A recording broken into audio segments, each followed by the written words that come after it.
Hello and welcome to another one of our videos on Kenpo self-defense techniques. My name's Andy Sealerton and we are continuing through the purple belt syllabus, and today's technique is going to be thrusting prongs. Now, thrusting prongs is an interesting technique. Its foot maneuver is unique compared to our other bear hugs, and I want you to pay special attention to that foot maneuver as it helps us create a pocket of space that allows us to action the initial counter-attack with speed and accuracy. So now we'll take a look at the technique from our usual three perspectives.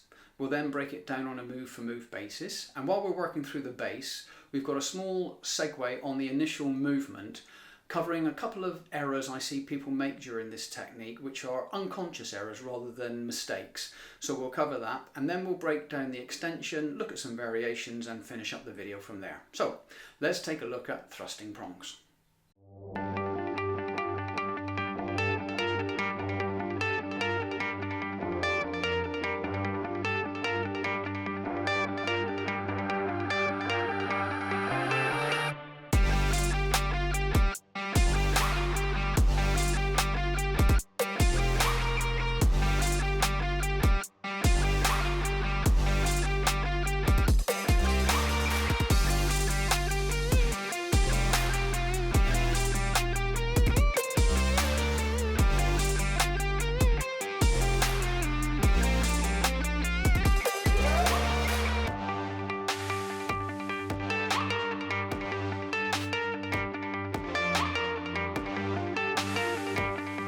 The base attack in this technique is a front bear hug with your arms pinned.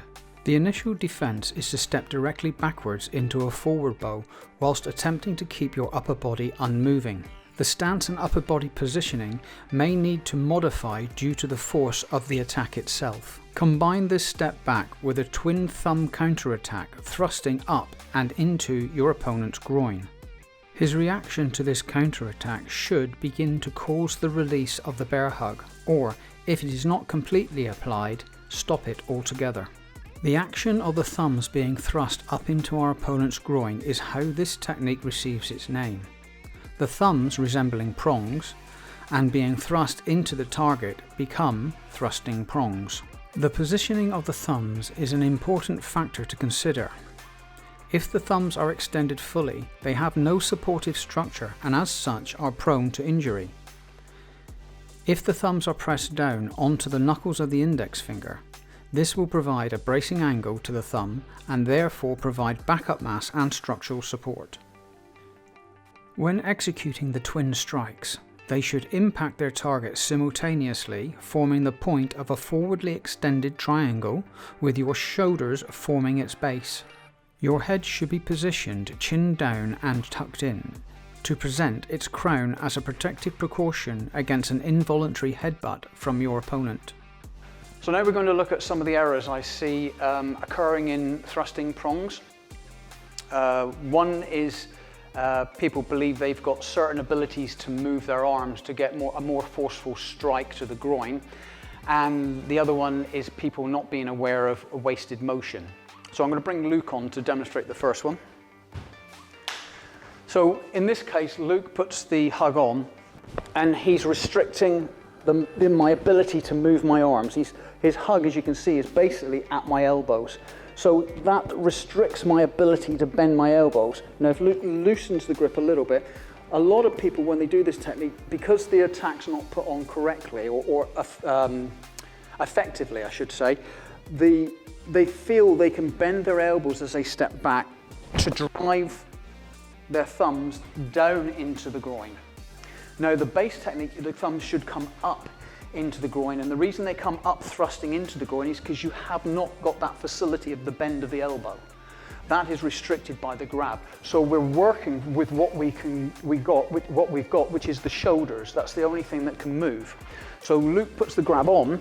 I now have to create space. So I'm creating space by stepping away from him.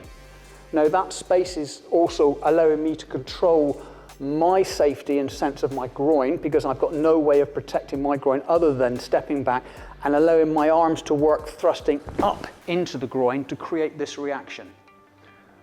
Okay, so don't rely on trying to bend the elbows, because if the attack is on, that's going to be restricted. So you've got to learn to work with the shoulders and thrust thumbs up into the groin. Okay, so one of the other things that occurs is wasted motion, and that's unconscious movement or movement without thought. So I'll bring another partner on, Mark. So now what we've done, we've created, this scenario is we're creating almost a two-man technique. So if Mark, in this case, is a friend of Luke's and I'm the subject of their aggression, of the attack, let's just say I'm a little bit more aware of what's going on. And as Luke comes in to attack, I move early enough to be able to create the distance before he gets a complete grab on, okay?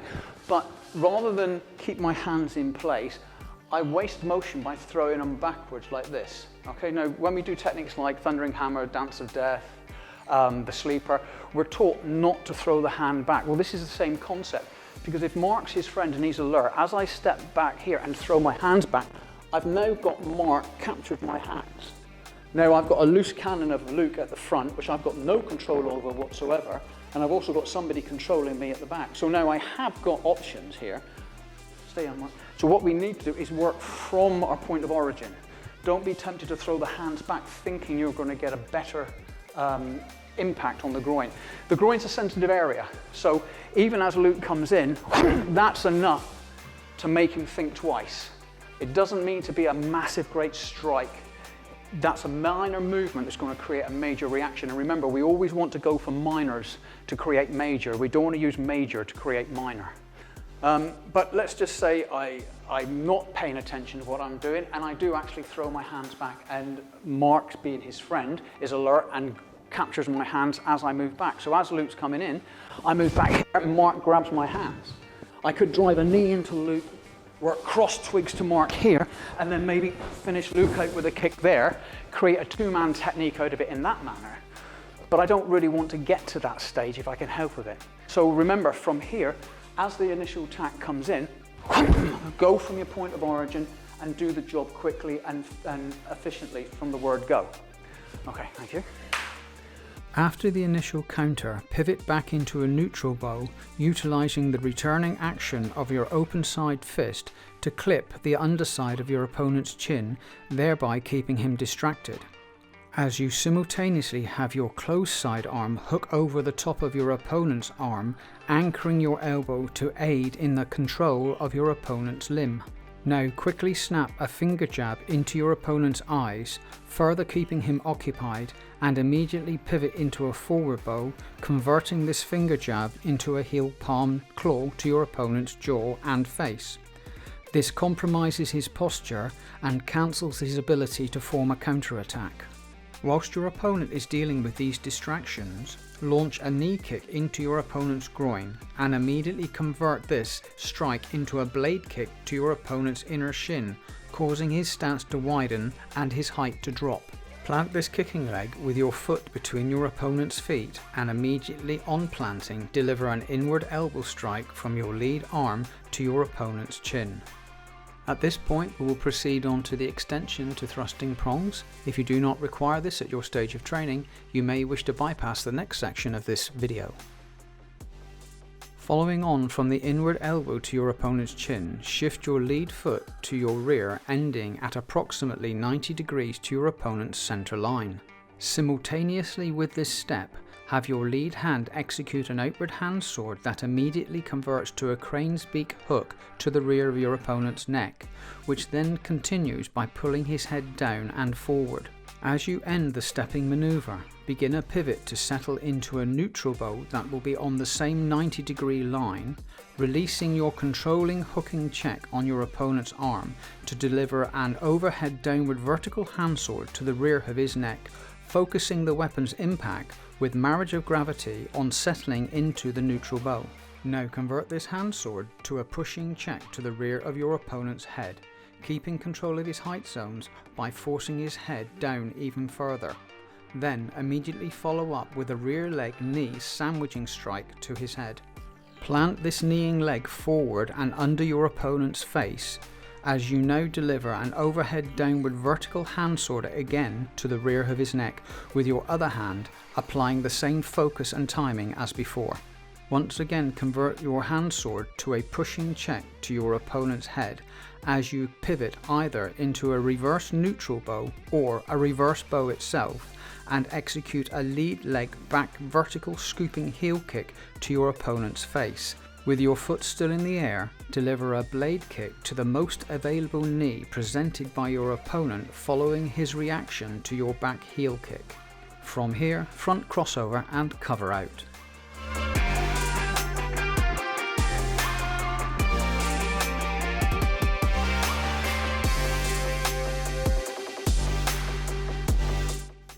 So now we're going to take a look at some variations, but before we do, I'd like to take this opportunity to remind you, if you haven't done so already, to think about subscribing to our channel. And don't forget to hit the notification bell so you know when one of our videos is put up onto YouTube. And also don't forget to give the video a like and try to share it out. So the first one we're going to look at uses bowing to Buddha. Now I've broken this down very slowly and used the basic movement for bowing to Buddha.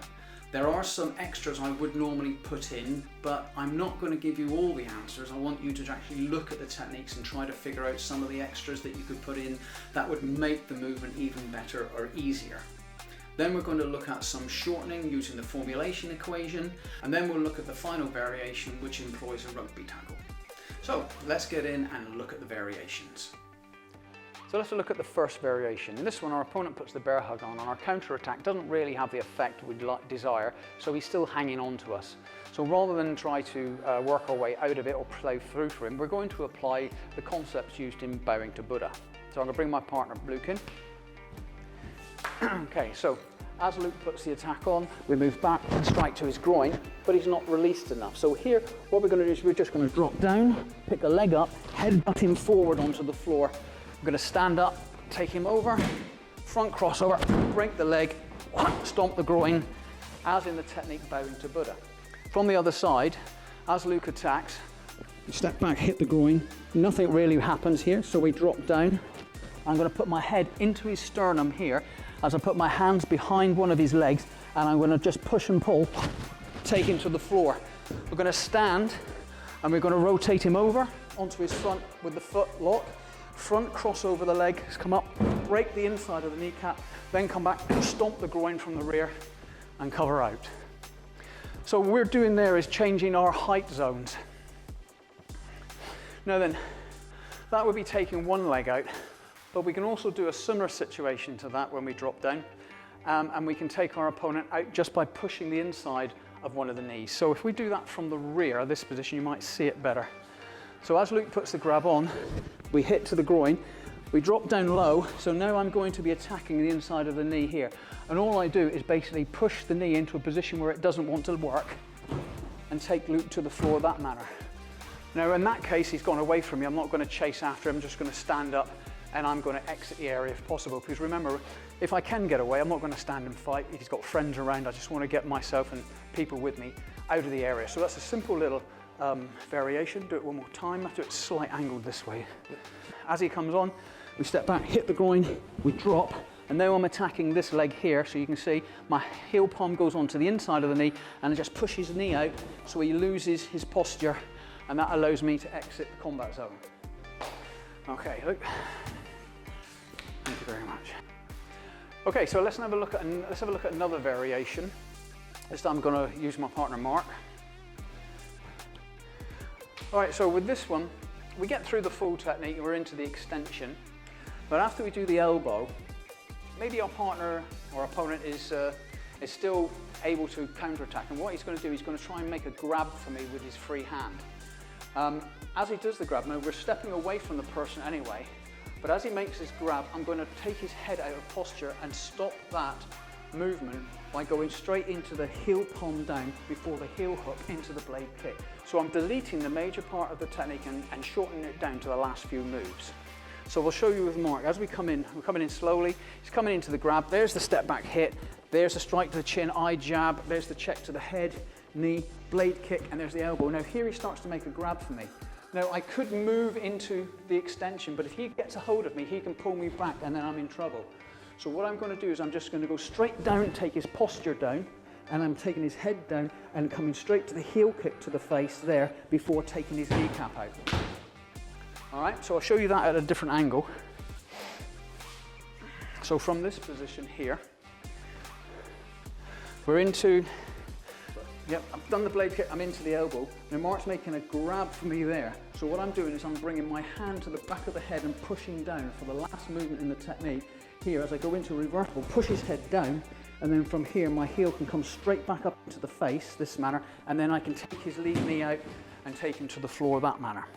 So the major part of the extension is deleted, as in the formulation equation. We can do this, and we're just going into the last little bit of the technique. So don't be afraid to take things out if certain things don't go your way. All right, so let's get on to the final variation. And this one, we're leading on from the last one, and our opponent is again trying to attack us with a counter grab after we've done the elbow, but we've moved out of range of it, so he changes tack and he comes in with a rugby tackle. And in this technique, we're going to utilize intercepting the ram. Okay, so Mark. All right, so once again, we do the full technique. Mark comes in, grab, up, strike, I strike, chap, knee, blade kick, elbow. Now he goes to make the grab here. I move out of his way. But as I do that, he now changes tack and he's coming in for a rugby tackle, this manner, to take me down. So as he comes in, we come up with a knee, elbow, pick the head up, pump, glancing elbow, take him to the floor. So we employ intercepting the ram from thrusting prongs. So again, as my partner comes in, there's the movement here, up under the chin, strike, hit, knee, blade kick, elbow. So he starts to reach, we'll move out of the way. Now he rugby tackles. As he rugby tackles, there's the knee coming up into the sternum. Okay, as that plants, elbow to the back of the head, reach around, lift the head up, glancing forearm, take him to the floor with a variation of intercepting the ram. Well, thank you very much for joining us on this video discussing the technique thrusting prongs. If you've got any questions on this technique or any of our other techniques, please put them down in the comments section on the respective technique. We do try to answer every comment we get. If you've got any requests or any ideas you'd like to see, please put them down as well. But most of all, I'd like to ask you not to forget to subscribe, give us a thumbs up and give the video a share. Okay, so this is Andy Seaton from Combat Fusion Martial Art saying good night.